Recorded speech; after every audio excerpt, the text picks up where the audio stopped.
Daisy Edgar-Jones, who rose to fame during the lockdown thanks to her breakout role in Normal People, truly deserves a more solid footing in Hollywood. Instead, she found herself leading Where the Crawdads Sing, a somber and overly sentimental adaptation of Delia Owens' best-selling novel. The movie attempts to present itself as deep and emotional, but what actually comes across is a combination of cliches and heavy-handed melodrama. The film begins with a mystery. A well-liked local young man named Chase is discovered dead near a fire tower in the marsh. Suspicion quickly falls on Kia, the quiet loner who lives in isolation out in the wild. Soon, she is placed on trial for his murder, with a noble-hearted lawyer stepping forward to defend her. These courtroom sequences are clearly meant to recall To Kill a Mockingbird, but rather than feeling stirring or powerful, they come across more like an awkward imitation. Before the trial storyline even unfolds, the movie rewinds to Kia's childhood. Her family life is devastating. Her abusive father drives away her mother and siblings,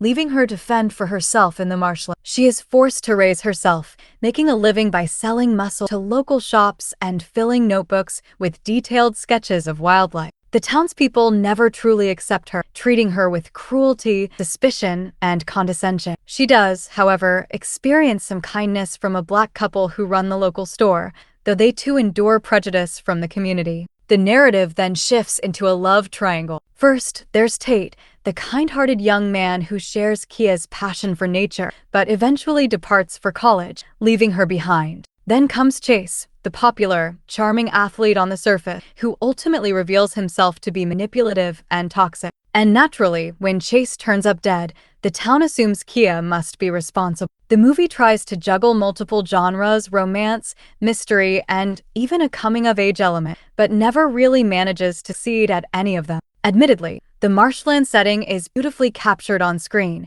yet the story itself feels weighed down with overused tropes and never quite achieves the impact it seems to be aiming for. As for the ending, after all the build-up, viewers expect something grand, but instead, the twist feels like a shortcut. It's not the kind of reveal that makes you gasp, it's more of a deflated, wait, that's it? To her credit, Daisy Edgar-Jones gives a strong performance and remains compelling to watch throughout, but the story surrounding her ultimately fails to support her talent. What might have been a poignant and haunting film instead turns out to be sentimental, sluggish, and ultimately frustrating. And in case you're wondering about the possibility of a continuation, there isn't one. Where the Crawdads Sing was written as a standalone novel, and Sony has never announced any plans for a sequel. The film concludes in the same way the book does, leaving little room for any follow-up.